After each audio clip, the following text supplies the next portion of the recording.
Le savant talmudiste. Un mercredi, le président de la Société théosophique nous annonça pour 5 heures la visite d'un savant talmudiste venu de Palestine. Il était pauvre et avait dû payer son voyage en travaillant sur le bateau avec les marins. Et il ne se nourrissait que de quelques pois chiches grillés. Le président ne tarissait pas d'éloges à son égard, pour nous rendre conscients du privilège de rencontrer un tel personnage dont il disait qu'il connaissait la Bible par cœur. Le temps passait, il était 6h30 et le savant n'était pas encore arrivé. Nous attendions avec impatience, lorsque Elias, un jeune Israélite que Gapsi connaissait, pénétrait dans la salle. S'approchant du président, il lui parla à l'oreille. Le président nous informa que le savant s'excusait de n'avoir pas tenu sa promesse, à cause de circonstances indépendantes de sa volonté.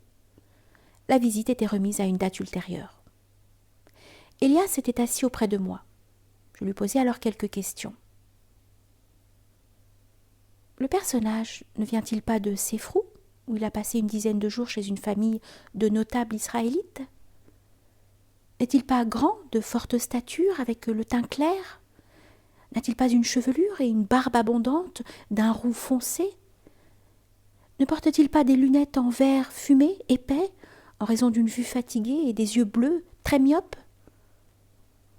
Elias s'écria au comble de la stupéfaction. « Comment le connaissez-vous? C'est absolument impossible !» Je lui dis alors comment je passais mes nuits en veillant, et lui racontai ma prière et la vision.